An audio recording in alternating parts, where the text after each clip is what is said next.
Hello and welcome to the Comedian's Paradise. This is the podcast where we speak to fascinating, transcendent, beautiful and inspiring and creative people from across the globe that inspire comedians like you and me to live this comedy journey on our own terms. If you like this episode, share it with your friends. Give us a 5-star review on Amazon or iTunes, but most importantly, subscribe on this roller coaster journey as we are mesmerized by these fantastic people. Now, today's guest is an absolute wonder. She is an incredible individual. She has worked in 20 different countries, Russia, America, UK. She's worked with brands like Coca-Cola and Apple in market research. And she, you see programs like The Horse Whisperer, The Dog Whisperer. Well, she is an expert in reading people's faces. She is the face whisperer. So if you're telling any lies, she'll pick it up within a second. Please welcome Adrianne Carter. Thank you, Marvin. Lovely to be here. It's a pleasure to have you here. And how are you doing? And tell us a bit about your journey and how you became the face whisperer. Okay, so do you want the long version or the short version or the middle version? Let's give a succinct and short version of how you got to where you are today. So many years ago, when my children were little, I wanted to work, but didn't want to be stuck in a 9-to-5 job or stuck at home as a home worker. So I went into market research and absolutely loved the different people that I came into contact with. One of the companies I worked with was specializing in shopper behavior. And I thought that's really interesting. It really got me interested in body language. And I wanted to find out why people did what they did and why they said what they said. So I did lots of different trainings. I trained in NLP. I trained in lots of transactional analysis. And I came across the face and how to understand people and their emotions and their personality from the face, which hooked me. So I went to America 11 years ago now and trained in the facial action coding system. So we've got 43 muscles in the face, and those 43 muscles can make over 16,500 different facial expressions. So when I came back, I was a little bit of a nightmare. My husband threatened to divorce me, actually, because I was constantly analysing everybody and everything, including him, which gets a bit annoying after a while. So 6 years ago, I left my job as general manager of a global research company. And I just thought, right, okay, I want to concentrate on the face. I don't quite know what I'm going to do. And when I was talking to one of my clients, he said, you like the horse whisperer, but for faces. So that's how I came to be called the face whisperer. And it's called, I heard in another podcast that you said there's 43 muscles in the face that can produce 16,000 facial expressions. Is that right? That is correct, yeah. Yeah, and probably more actually, but they're the ones that have been classified. Now, they're not all linked to emotions or linked to meaning, but the fact is we've got this capability that some facial expressions are linked to emotion, and they're universally accepted as a language of the face, if you like. So, for instance, what might trigger happiness in you might trigger sadness in me, but the way we show happiness and sadness would be exactly the same. It's just the triggers that would be unique to us. Okay, and so there would be, and you say that these facial expressions are like fear, disgust, content, surprise, happiness, and sadness, right? And anger, yeah, that's 7, yeah. And if this is like in a comedy context, but what would you think would be comedians need to look out for those sort of emotions when they go on stage or when they're performing? As for themselves or in their audience? In their audience. So genuine smiles, genuine laughter, genuine happiness. That's very easy to fake a smile. You and I can do that right now. There's a fake smile. Doesn't mean I'm really happy. So genuine happiness involves the crow's feet at the side of the eyes, the wrinkles under the eyes, and a smile that turns upwards. Whereas a fake smile, it normally goes straight across and doesn't involve muscles around the eye movement. So, if the audience is politely laughing, but they're not genuinely enjoying it, you would be able to tell the difference. And what would be sort of signs if they're sat down on the chair and they're watching you perform of disgust or fear or So anger. disgust is a good one. I think maybe comedians need to see from the stage. I do a lot of training with people who present and speakers. Disgust and dislike is often the nose wrinkling. So you can see that here. I don't know if your listeners will have access to the video, but then the nose wrinkling of disgust or dislike tells me when I see it, the person doesn't like what they've just seen. They might not say it, but the face has told me it really clearly. So, and will people will hide it though, won't they? They'll just do it briefly and be in a conversation. Yeah. So a micro expression, very hard to pick up in real time. I don't know if you've seen the program Lie to Me. It's a dramatization based on the science that I trained in. Very hard to get in real time, but a macro expression can last about 2 to 3 seconds, and they're the ones we pick up in normal time. So that they're the ones that I can capture really well. I can see them in real time. For someone who's untrained, it's a bit more difficult to see them, but it is easy to, well, not easy, but people can be trained to spot them.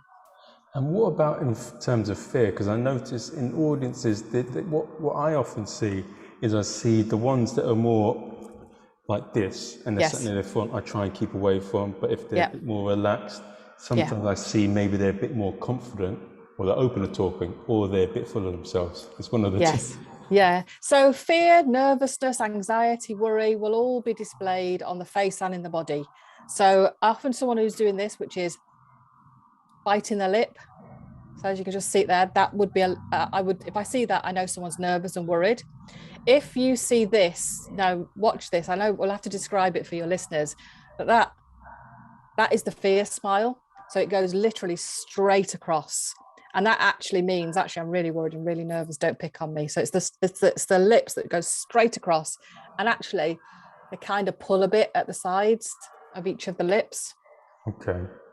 And with regards to seeing a lot of performing artists with the body language, when we spoke on the phone, you said that one of the things that makes Sacha Baron Cohen and what's his face? Keith Lemon. Keith Lemon perform so well is that you cannot tell that they're acting. Yeah, that they are totally in character. That there is no sense of, actually, that's really Lee Francis acting as Keith Lemon. Most people, if they don't know the backstory, they just think Keith Lemon is the person that is, but actually he's a character of Lee Francis, and he does it brilliantly. And same with Sacha Baron Cohen. They get into character so well that, that there is no difference. Whereas, you watch an amateur dramatic play or performance, they're a bit wooden, they're trying to be in character, but it doesn't quite sync and it doesn't feel very congruent. And that's the difference between world-class performers, is they are in character and you don't even know they're in character. They just are that person. Okay. And who were some of your favorite comics that you watch on stage, if you don't mind asking? So I'm quite old. So Victoria Wood, I thought she was brilliant. Mike Harwood, Tommy Cooper, all the old greats, Eric and Ernie, Morecambe and Wise, all of those. I absolutely love all of those. And because they just made you believe in them so much. Okay. That's a very interesting thing, because Tommy Cooper was one of the main ones that I want to ask you about, because he's well known for being a comedian that did magic, but it fails. But he is actually a very good magician, and he's part of the Magic Circle. Yes. And what I want to do is I want to show you a clip. I want to have a chat about one of his most famous performances. Do you mind me doing that? Yeah, go for it. Let's do this.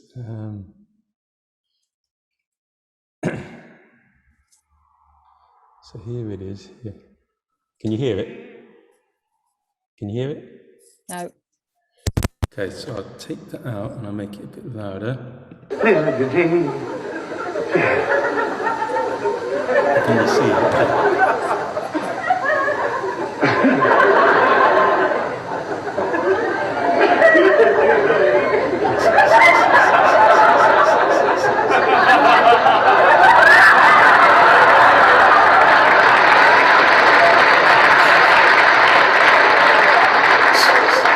Now I can put this light down into this empty box here, and this live dove will vanish in front of your very eyes. that these rings will slowly drop apart in front of your very eyes. Just slowly drop apart.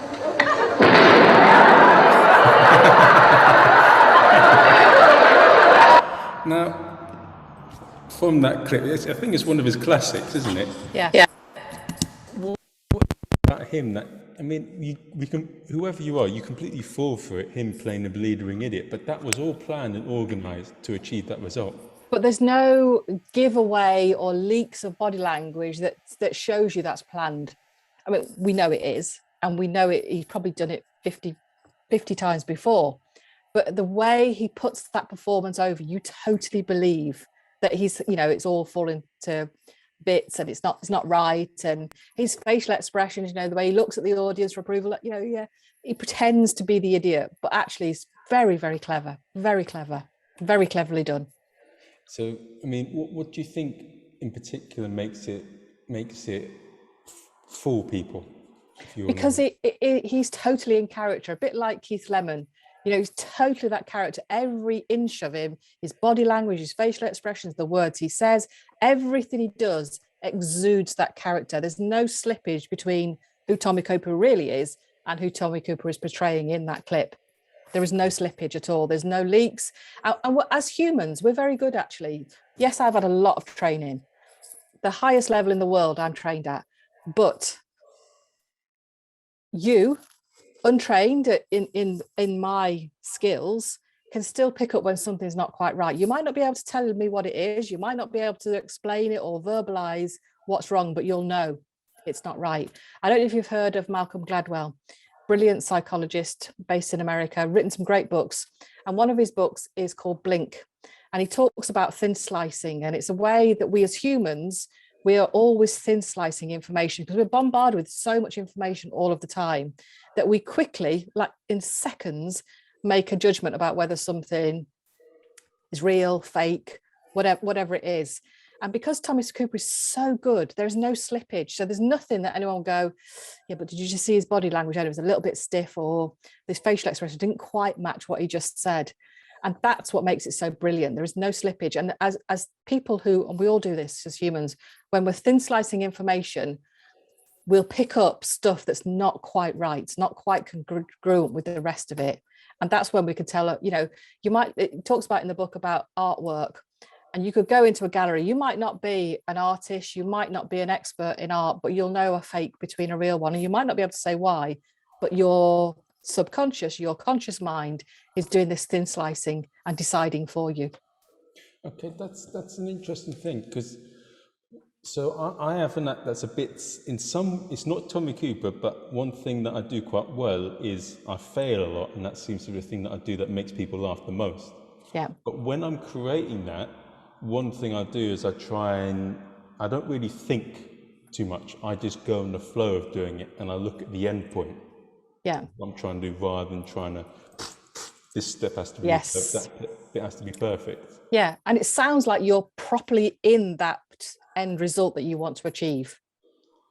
And I think that's perhaps one of the reasons why he's able to do it, because he's not thinking too much about each and every step going well. He just plays with the audience, goes with the flow, and looks at reaching the end point, rather than making sure every step meets a certain way where you're thinking and trying to be all analytical. And when you think about the next step and you're processing it that way, that's when it becomes wooden.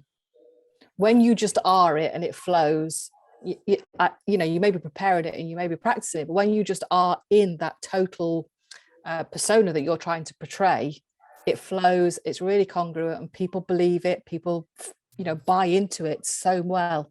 It's when it doesn't flow and you're thinking about each next step, I've got to do this, got to do this, got to do this, you're not in the persona then. That's when it becomes wooden. And that's what a lot of actors and people do. Yeah. One thing that I do want to show you as well is a couple of comedy acts. So the different styles, like Russell Howard, Joey Diaz, and Milton Jones. I mean, Milton Jones plays a bit of a character as well. So I'm going to show you Joey Diaz. I want to see what you think of him. Okay. He's very much a bit like a grumpy uncle That's very, very, just says what's in his mind. So this is him here. When I was a kid, my mother had a barn. I was a little kid, and I'd see cops come in to take their weekly bribes. There was a patrol guy, a beat guy, that in a suit that would always come in, Chino, nice guy. I would always talk to him, always get a drink and be very polite. My mother would just slip him an envelope on the bar. Then there was a detective that would come in once a week. He'd have a drink, bust my mother's balls about Cuban food, you know, but they were nice guys, you know. And I asked my mom one day, what do you pay these fucking humps for?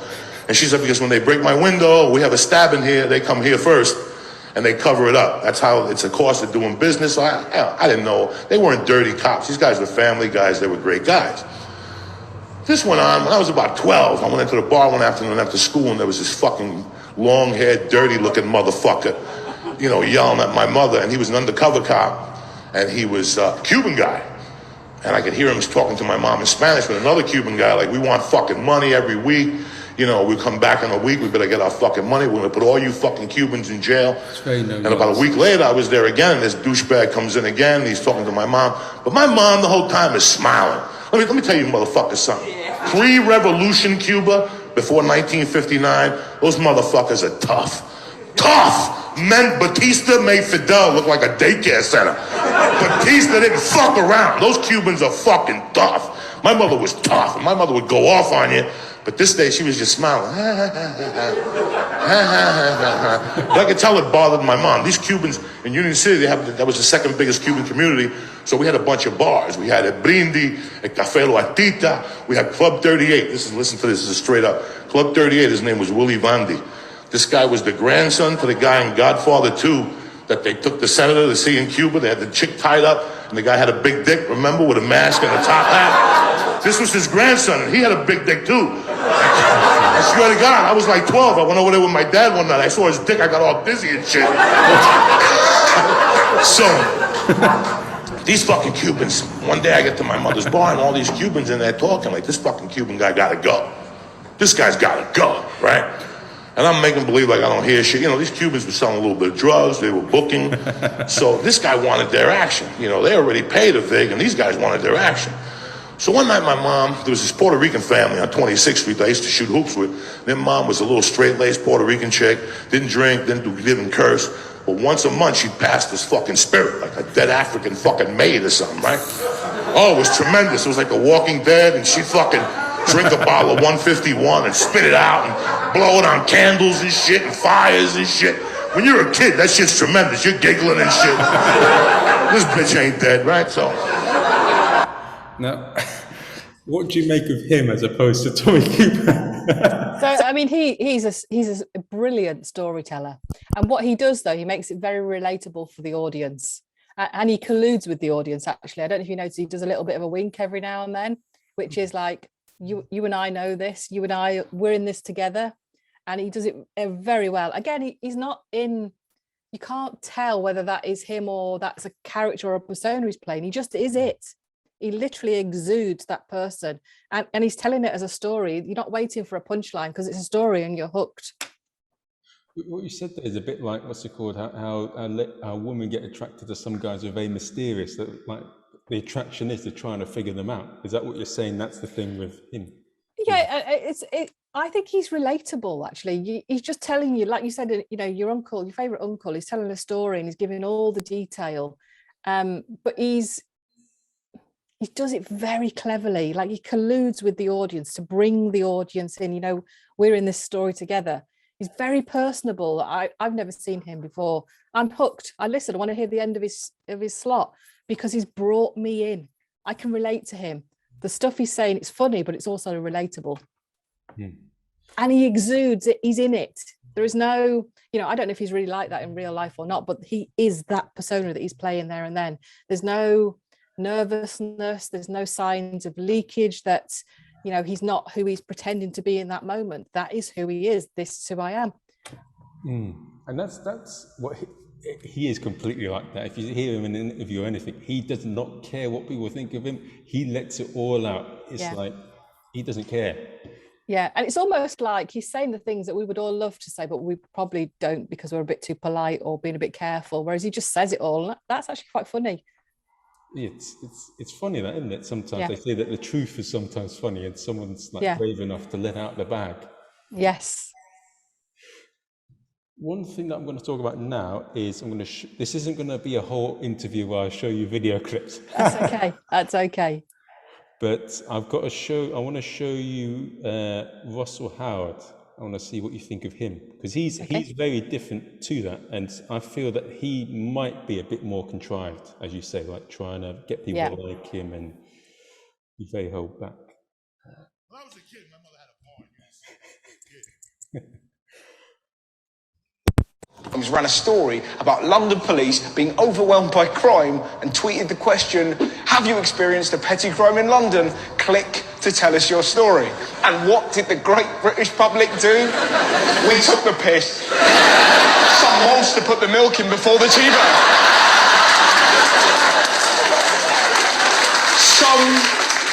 Some spoke of terror. Someone clipped me with their trolley and Waitrose the other day and only apologised once. But one brave man fought back. I once told a bumblebee to fuck off. Brexit may be tearing us apart, but our sense of humour will always bring us together. Now, what do you make of Russell Howard as opposed to the two that I've mentioned? Performing, totally performing. He is, all his body language movements, to me, they don't look natural. They're performed. I don't know him. I don't think that's how he really behaves. You know, when he did that's not a natural thing. It didn't come across naturally. There's a slight delay. And that's how you tell when someone's faking what they're doing or whether they're genuine. Because when they're genuine, it all happens very seamlessly and there's no sort of delay. When he did that, there was a slight delay. And all of his hand movements, there was a slight, very slight delay, which tells me he's performing that. And that's why you say that a lot of the best actors are method actors, because they become the people they're playing. That's right, yeah. And one of the things I want to ask you about, I think you mentioned this a while in another interview, that you said that you're not on all the time, but what you look for are sudden changes in behaviours to detect deception and skullduggery. Yeah, absolutely. So that's, you know, people always say to me, what's the one sign of a liar? What do I look for if I want to see if someone's not telling me the truth? What you look for actually is the change in behavior. There won't be one movement. So if someone gestures loads and then they suddenly stop, okay, why have they stopped? There's a change in behavior. If someone doesn't gesture and then they suddenly start gesturing, why have they changed? If they start fidgeting or start messing with a tissue or whatever it is, it's when they change behavior to what they normally do. And you know, you can quickly get someone's baseline within a 10-minute conversation of what's normal for them. And within that 10 minutes, okay, they don't fiddle much, they don't gesture much, they talk quite normally, they're caught in an even pace. If their tone of voice picks up, their pace picks up, they suddenly start gesturing and they haven't done that before, something's changed. And that's when you see the differences. It's the change in behavior. It's not a specific movement because we're all different. It's the change in behavior.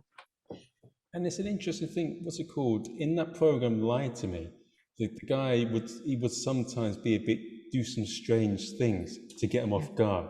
Yes. To reveal something. Yes. Is that what some psychologists do? They deliberately do something to put them off, like, I don't know, jump at them or whatever. Yeah, and what we're always looking for as body language specialists or facial specialists, we're looking for the reaction. That's what we're looking for, the reaction. And it can be the tiniest thing. And it's, you know, that's why I always say to people I train, ask questions, ask loads of questions. And the reason I tell people to ask questions, because then you get the reaction. And if I go into an interview and I'm interviewing someone, I don't want to give them a list of questions that they can pre-prepare. I want to ask questions that they have no idea what's coming. And oftentimes, particularly if I'm trying to really get the measure of someone, I'll ask a really random question, something really like totally off center, totally off piste, because you get the real reaction then. You got to assess who the person is, and then you got to be something that completely bamboos them. If they're very conservative and you ask them, what's a horse? That will put them off. Yeah. It's one of the best way to get the measure of someone. I like the way you said that, is to really ask questions, be all really normal, then ask something really random.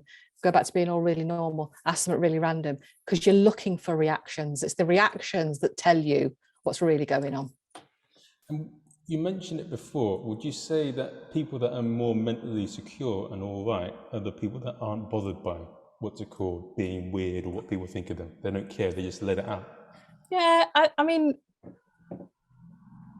teenagers are always a bit, we joke about teenagers being a bit like Kevin and Perry. It's because they feel the whole world is watching them. And as we become adults, we should lose that, really, particularly as we go through, the life stages. We lose the fact that we realize that everyone isn't staring at us and watching us. Most people are just concerned with their own lives. And when you get to that point, you kind of don't care what people are thinking, because you realize they don't actually care what you're doing. You just get on with it. So you lose a lot of the embarrassment factor as you get older. That's one thing that I'm really impressed with. Like when I speak to, there's a comic called Lynn Ruth Renner. She's like 86, and she just free flows. She doesn't care if she offends anyone. And then there's another guy called Earl Oaken, who's a legend on the comedy circuit. He's been around since before the Comedy Store, and he was insulting about Don Ward and all these different people who people like me would be terrified to say anything bad about, because we're worried what happened. But he doesn't care. No. And you do get that. It does come with age. You realize that everyone's getting on with their own business. So you can just do what you want to do and say what you want to say and behave how you want to behave. But when you feel, and people with mental illnesses do often feel like there's a whole world watching them and there's a spotlight on them, and they struggle to behave normally and naturally because they feel so watched. In truth, no one is probably watching them, but it's how they feel inside. Unless you're a celebrity or famous. Yes. Yeah. I mean, that's with I noticed that in your website you put an interesting point, and this is always really a question that blew my mind in some ways. I'm very interested to hear what you say with this, because you say that with people with plastic and Botox are harder to read. So is that why a lot of people take plastic surgery out? It's not to look prettier, it's so that people can't read them. Is that what it is? No, I'm joking. I don't think it is. I think it is to look prettier or more attractive, or to look younger a lot of the time. But yeah, people who have plastic surgery or Botox, really difficult for me to read. Meghan Markle, when I did the analysis of her and Harry's interview with Oprah, I don't know if you saw any of those clips. I did. Yeah. But she's very hard to read, because when I was really looking at, I hadn't realized this, she's had a lot of work done, not so much plastic surgery, but she's got a lot of fillers and a lot of Botox. You see my muscle movement in my forehead. You can see all that movement going on. She doesn't move, and she's probably 10 years younger than me, but she's got no movement going on whatsoever. So what that does, the science says that people who have Botox and these fillers freeze the muscles in their face. They don't have the same range of movement. They also don't have the same range of emotions as someone who doesn't. So Botox has also been trialed with people who suffer from severe depression, because what happens when you're in a severe depression, your whole body language reacts, your face reacts. They freeze those muscles. They don't go into that state, so they don't feel as low as they did. So they're having some great success with that, actually. Because I used to really say, avoid Botox. But actually, for people who are clinically depressed, it's probably a really good thing to do, because they can't make those faces and go into their down and down. Mind, body, and link is so intertwined. That is brilliant. And so for anyone that wants to be a good liar, get Botox. Absolutely, yeah. Do you know that if you do want to be a poker face, Botox and fillers will freeze your face, and you won't have those muscle movements face. You got to then, I don't know what you do with the rest of your body, because in all the analysis I've done, people, if they're really conscious of their facial expressions, their body language will leak information. If they're really conscious of their body language, they won't leak anything, but their faces leak. And it's kind of because you can't control both at the same time. Somewhere, something will leak information. That was an interesting bit there, because I've always, whenever I go into my head, I'm not going to go into talk about plastic surgery and that, but that is interesting. So if there is any increase in criminals doing it, we will know why. Yeah, sorry about that. But so you mentioned already that there are certain things that a regular Joe or a layman can do to be more aware of people. But what are some other things to be a starter manual in terms of like being aware of BS? Yeah, do you know what? Start noticing the when I talk to people about facial expressions of emotion, most people look at me as if to say, okay, because we are aware of facial expressions, but most people aren't aware of how much information on a day-to-day basis is readily available. Been a bit more difficult with masks but you can still see stuff with the top half of the face, but there's so much information the face gives you. I can do an hour session with a group of people. They'll come back to me the next day and they'll go, you won't believe what I saw when I went to Tesco last night. You won't believe what I saw on the telly, or you won't believe what my partner does. I can't believe it. It was always there. They just never noticed it. They just didn't know what to pay attention to. So, it's start noticing what you see around you. There's loads of information on my website, on Facebook, Instagram, YouTube. Start teaching yourself what different facial expressions look like. It's a useful piece of information that you can use in every aspect of your life. So if someone's trying to be a dodgy Del Boy on you and like, what mate, I'm going to charm you a little bit and I'm going to do you over, what are signs to suggest that they're trying to be snake zillas? So you just did it, actually. The duper's delight, it's called. It's the smile. And you went into character perfectly there, Marvin. But it's the duper's delight smile that says, I've got one over you. It's kind of a smirk. It's kind of a knowing smirk. That's the best way I can describe it. That if I ever see that, I know that person thinks they know something I don't know. And it's a great one to look at. It's not a genuine smile. It's not a fake smile. It's kind of a smirk's the best word. It's kind of a, did you see that facial expression? So it's kind of a knowing smile. That means they think they know more than you, and they're probably trying to get one over on you. And what's this? I notice in business or whatever, you get some people who go, trust me. And when they do that, it's like, you don't need to say that to trust them if you...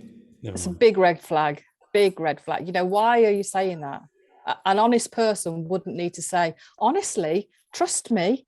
If you that's for me, if I hear that statement in business, someone's trying to sell me something, they say, oh yeah, trust me, it'll be the best Hoover you ever buy. I'm thinking, oh, that sounds a bit dodgy. Okay, and this is a really interesting point, and I'd love it if I've not seen anyone do this, but there's a big thing in comedy of joke thievery, and I'd love to see, maybe, I think you would get lots of views on it if you did a video where you looked at Carlos Mencia and Amy Schumer, because they're very popular comedians, and they're comedians that have been known for joke thievery. Mm-hmm. And I would like to show you a few clips and see what you think of them. Yeah, absolutely. Yeah. So here's one of them.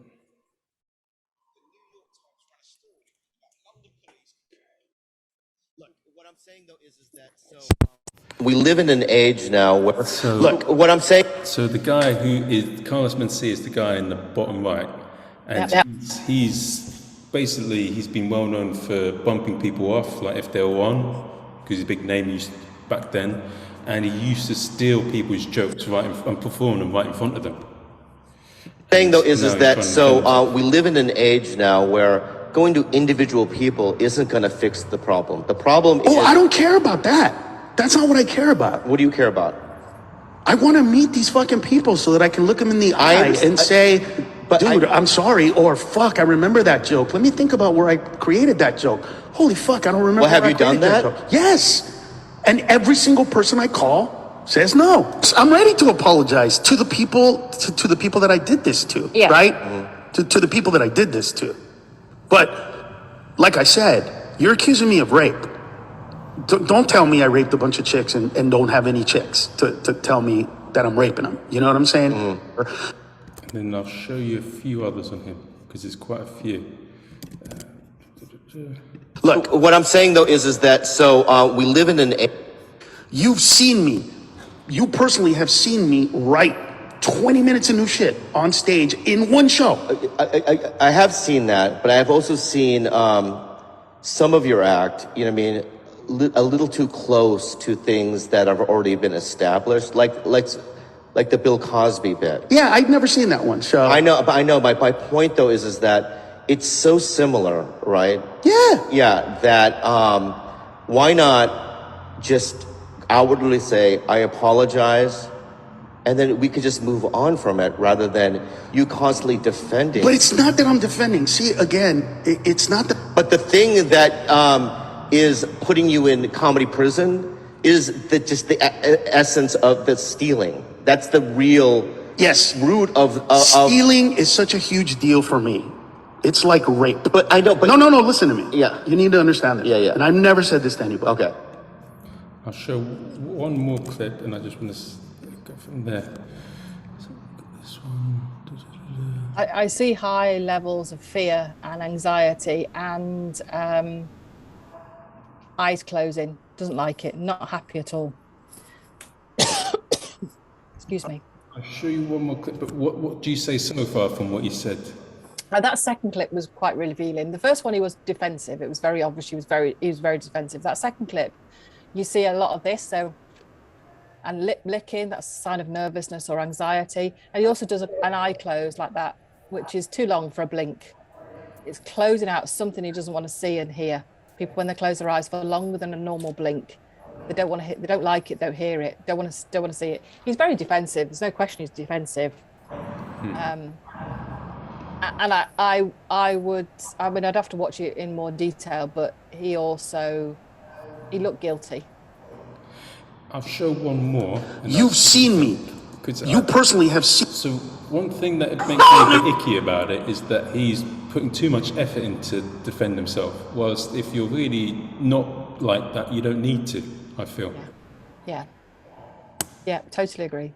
And this is one more. No, grab you by your fucking neck and slam you up against the lap back of the wall for ripping off your shit. He did. Special? He did. Yes, he did.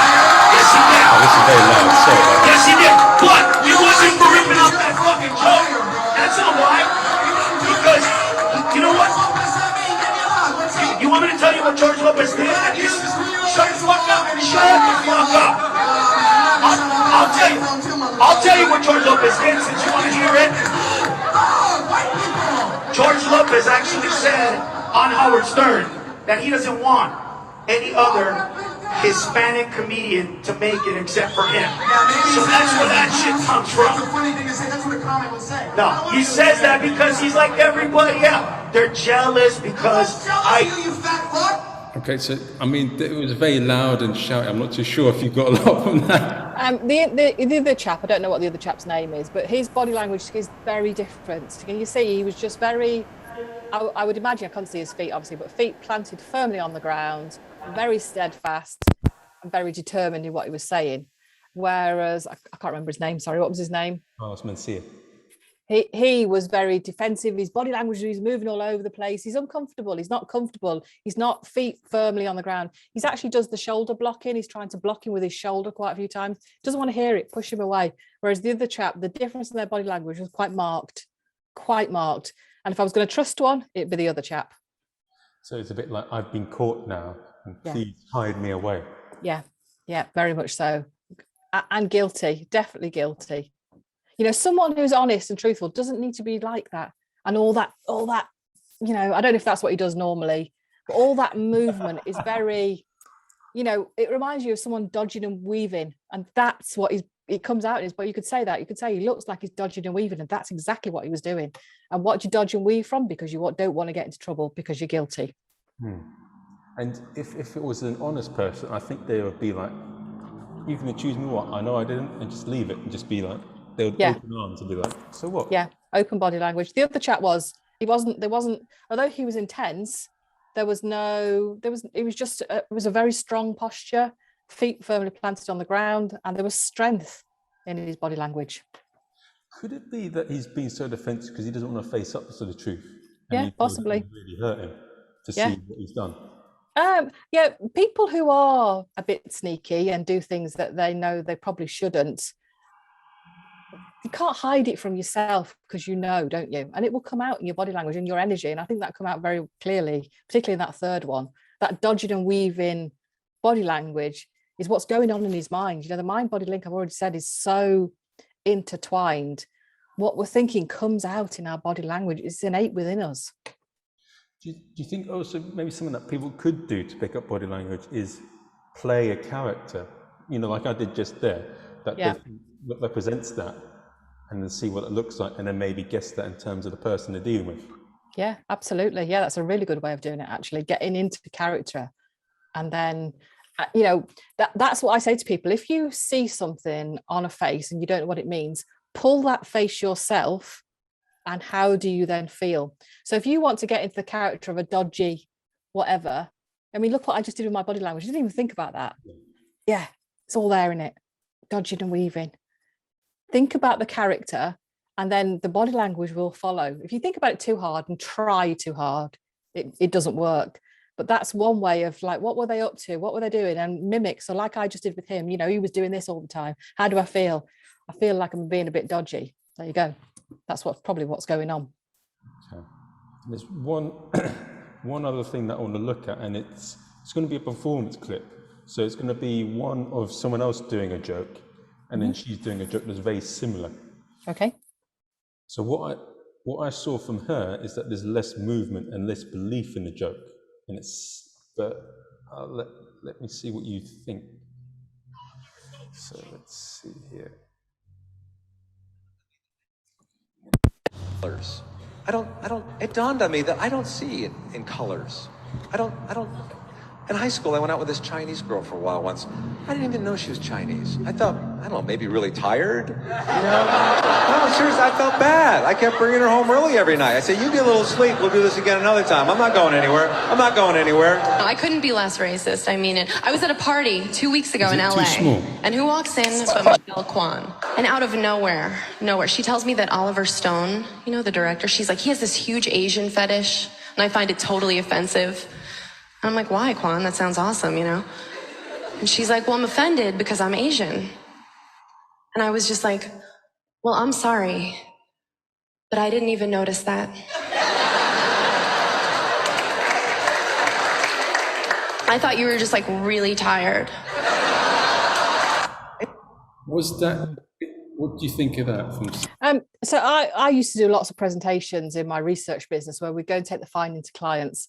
Now, I would always like to write the presentation, because if somebody else wrote it, I always felt uncomfortable because it wasn't my words and it wasn't it's hard to present somebody else's work. And that's what you see with her. It's not natural because she's presenting somebody else's work. When it comes, and her timing wasn't quite right either. It just didn't feel right. So after the first presentation I did and somebody else had wrote it, I'd be like, I can't do this. I need to make it mine so that when I present it, it's me talking. It's not the other person talking. And that's what I think was happening there. It wasn't her talking. So it's when you're doing a speech, you do most of it, but you get someone to top it up a bit rather than the other way. No, I'm talking about when my research business, I had someone who would write up the report for us, and they would write in a very different style as how I would present. And I couldn't present their work because it just didn't feel right. So when you're presenting somebody else's work, it generally comes across a bit wooden and not quite right. The timing's never quite right.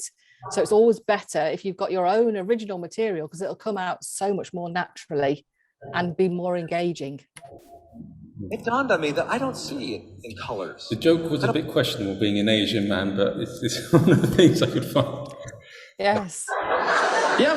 Her timing was off. Completely. It felt like she was rehearsing for a play or something. And that's what, when somebody else writes a presentation for me, so that this is the research project we did, and this is all the findings, and okay, thank you. And I'm not stealing their work. They've given it me to present for them. It doesn't quite work because it's their words and not mine. So I had to then go and make it my report so that I could present it in me, because that's genuinely, this is what I took from the report. This is what and then you go and present it in a much more believable, honest way.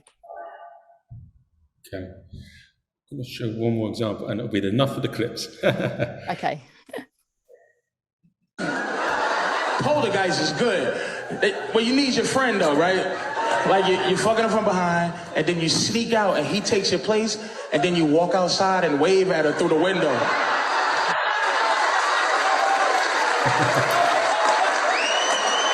And then you go, I'm here. The worst one I've ever heard is the Houdini, which is where the guy's having sex with the girl from behind. Then unbeknownst to her, his friend subs in for him. Guy number one runs outside, knocks on the window, waves to the girl. So, is that the same sort of thing? Yeah, I mean, it's just not funny when she does it. It was funny when he said it because it came very naturally. But it just wasn't funny because it sounded rehearsed. She wasn't fully in that character telling that story. It sounded like she was putting it on.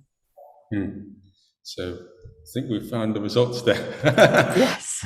I'd love to see like a detailed sort of breakdown, like a YouTube video on those two things, because a lot of comments are always on that. Yeah. Okay. That's. I shall make a note. It's brilliant. Now, one of the things that have been interesting, you mentioned it before, but it must have it must be helpful and bad in some ways with your family being an expert in this. Because I mean, with your daughter, at least she can detect a few sleazeballs with your help. It can be really useful. When I train people to read the face, I always say to them at the very start, look, when you get home tonight, you're going to be a nightmare. Trust me, you're going to be a nightmare. I did it 11 years ago. I went home after 2 or 3 weeks in America and I was a nightmare because I was so excited about what I could now see. It was always there before, but I just didn't know what it meant. And now I do. I always say to people, please, please, please don't start being that nightmare person going, I just saw you pulled a face of disgust. You don't really like that, because you soon realize people shut down and then they don't behave naturally. And actually, we want natural behavior. And that's what James English says in his podcast when he's interviewing people. If they're lying, he doesn't want to challenge them because he wants them to be open and just to be themselves. Yeah, I see stuff all the time. I never say anything. Very, very, very rarely do I say anything now. I might ask a question. I might just say, if I say to someone, for instance, Marvin, are you okay today? Because I've seen there's something on your face that I know you're not okay. And you say, yeah, I'm fine. I might say, are you sure? You say, yeah, I'm fine. Okay, that's it. I back off because you don't want me. But I could say, actually, Marvin, I can see you're really miserable today and you're really upset about something. So what's going on? And all I'll do is piss you off.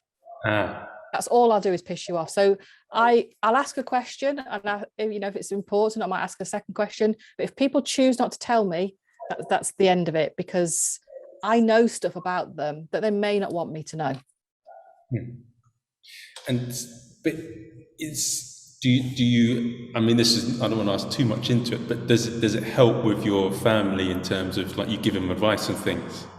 Yeah, family, friends, work. I use it a lot for work. If I go into a meeting with a prospective client and I'm talking about what I'm going to present or what the training is going to cover, I can tell immediately there and then what I need to do more of and what I need to do less of, because I can't turn this stuff off. Same with the family. If I say to my husband, shall we go for an Italian tonight or do you prefer Indian? I'll know from his face immediately which one he prefers. He hasn't told me yet. And I do wait for the answer, but straight away I know what they really feel and how they're really feeling because I can see it on their face. So the one thing I stress is that I do try not to be annoying with it, because it can be really annoying for someone to point out your every move and that means this and that means that. So yeah, it really does help with relationships. Any relationships. I've just gone into the dating niche. Actually, it's a niche that I've been sort of helping off and on, and I've really gone for it seriously as an arm of my business, because if you know how someone really feels on a date, you can either, yay, this is going really well, let's keep going, or actually think they're not that into me really, let's end it now and save some time and effort, move on to the next one. You could have helped Liberty from Love Island. I could. He was definitely dodgy. Did you see my report in the Sun last week? I did some analysis for the Sun on that. Yeah, he was definitely dodgy. But I do remember a chat on it, which was interesting. But I think it saves a lot of people time and effort, and it saves people from being emotionally damaged by it as well. Yeah, absolutely. If you've got clients and the difference between a genuine smile and a posed smile, you can It makes a big difference. So, for example, my daughter-in-law is a hairdresser. She's a mobile hairdresser. It's her own business. If she gets to the end of doing someone's hair and she doesn't see a genuine smile, she has an opportunity in that point to do something about it by saying, you know, are you happy with your hair? If she sees a posed smile or a fake smile, she knows they're not genuinely happy. Would you like a bit more off the length? Next time, would you like to go a bit darker in colour? She can do something about it. Then she'll say, oh, right, yeah, oh, yeah, next time, could you do it a bit darker for me? Brilliant. She's happy. She'll keep that client and she'll get referrals. Whereas if she lets the fake or posed smile go and doesn't sort of do some follow-up with it, that person's not going to rebook her and she's not going to get referrals. So this stuff, you know, even a simple explanation like that, it's important. I get to the end of a project and my client's not showing me genuine happiness. I need to do some more work. And by putting that extra effort in, you will make... One thing I found with some people I work with is they're very much focused on the quick thing rather than the lasting thing. Yes. To get that right, then it flows. Yeah, you build relationships based on this sort of stuff, because if you see the smile, think, okay, job done, walk away, but it's not a genuine smile, your job isn't done, and you've probably lost that person as a client. Ooh. And with all the people you've met, what have been some real strange situations you've come across? Obviously, some of it is client confidentiality, but what's been a situation you've been, oh my God, what is this? One of my favorite ones to talk about, there's quite a few I can't talk about. One of my favorite ones to talk about, I was engaged by a drinks brand to go to a lot of bars in central London to do some tasting. But I was really there as just a general customer. But what I was doing, these bartenders have been trained to a certain level about how they should treat their customers. So as a middle-aged woman, I was going to the bar, ordering this specific drink that they've been trained how to serve. And watching the reactions of some of these bartenders was absolutely hilarious, because they don't realize who I am. I'm just a middle-aged woman ordering a drink. And how they treated me based on how they were trained was absolutely fascinating. I also got very drunk by the end of this project. I drank a lot of alcohol because I had to go to 20 different bars over the space of like 3 days. So I drank a lot. I learned a lot about how people just treat you when they don't realize they're being analyzed and they're being watched. And very interesting. Yes. And what would you say? Do you know Dave Courtney? I don't know the name. Okay, I watched the podcast with Valuetainment. Do you know about them? No. Okay, they're my favorite podcast, the favorite like business channel. The guy is very practical with help, self-help, motivation. Like Tony Robbins and some of them, they're a bit iffy, but he's very straight down the line and gives you practical information. Nice. He had a guest called David Courtney, and he says, and he's a Cockney criminal, former criminal. I can read you like a book quicker than you'd like me to. And what would you say is, for someone that's a real salivar slithering, how would you deal with them? Because I mean, even you being an expert, you sometimes get caught out or something. Absolutely, yeah, absolutely. I mean, criminals are very good at reading people because they're watching for the reaction. It's all about the reaction. Are they being believed? Are they not being believed? So what was your question? Sorry, Marvin, did I answer that or not? How would you deal with someone who's a really expert in deception? I mean, I don't try and hide how I feel. A lot of people say, oh, can you teach me how to hide how I feel so I can go and play poker and win millions?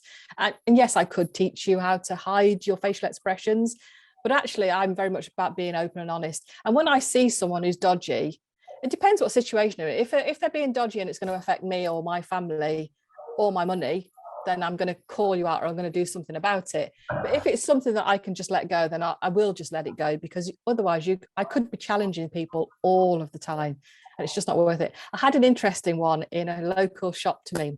I ordered my daughter a games console for Christmas. I got to the shop to pick it up, and you'll love this. I got to the shop to pick it up. It was just before Christmas. And they said, no, it's not been delivered. And I said, well, I've got this notification from UPS to say it's been delivered here. And so, the chap's name has signed for it.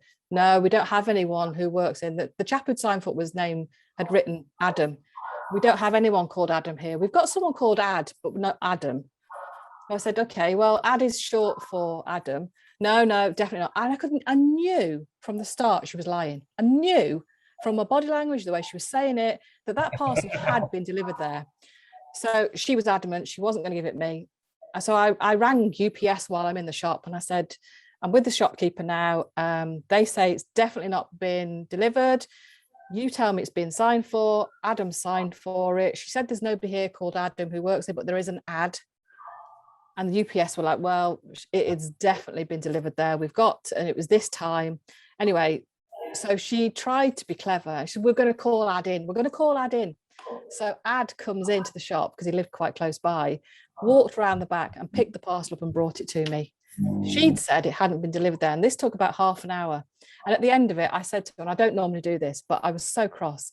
I said, you might want to go and Google me. My name's Adrianne Carter. I'm the face whisperer. And I know when people are telling me lies, which is why I wasn't leaving here without my parcel. That is brilliant. That could be a good comedy sketch there. Yeah. It was like a comedy sketch because she said, no, I've searched everywhere. And I could just tell by her body language, her facial expressions. No, I've searched the whole shop. And she pretended to go and look. And I just knew, it had been delivered. Did she turn white? She did go a little bit of a funny colour. She said, oh, you think I'm lying? I said, I never said that. I'm just telling you who I am. You might want to go and Google me. But I was not leaving this shop without my parcel. That is incredible. And yeah. They get fired, I hope. No, well, I think, unfortunately, she owned the store. I mean, UPS obviously knew that it had been delivered, it had been signed for. The young man that actually took it came and he was immediately able to pass it out to me. So there you go. It's a store I don't ever go to ever again. Oh, definitely. Could you give me the address so I don't go there again? Yeah. Not on air, but yes, afterwards. Now, 2 questions from here. Like, what would you like? What's been my body language? Are you a little nervous about talking to me with your face or not? I am. What's it called? I'm always cautious how I behave in the podcast. Yes, and that's all I pick up, that you are feeling a little bit cautious, but nothing else. I don't see any. I'm not looking for people to be lying to me all the time. I do know when people are nervous. I've got one client of mine who every time he comes on a Zoom call with me, he's really open, like, just calm down. It's all right. I'm not reading you. I'm not analysing you. We're just having a chat. There's no need to worry. He's just really self-conscious about himself. And some people are really self-conscious. I don't think you're particularly self-conscious. You're a little bit holding yourself back, but it's kind of understandable. You don't know me that well. Yes. And one of the things from that I like to ask, like, if people want to find out about you, how do they get in contact? So I'm all over social media. I'm on LinkedIn, Adrianne Carter. My website is adriannecarter.com, and if you also want to, thefacewhisperer.co.uk, and you'll find me on any of the social medias under either of those 2 banners. Right, well, guys, if you want to detect bullshit, you know where to go. It's been a lot of fun. Guys, make sure you follow the next episode, and I'll see you guys soon. Adrianne, it's been a pleasure. Thank you, Marvin.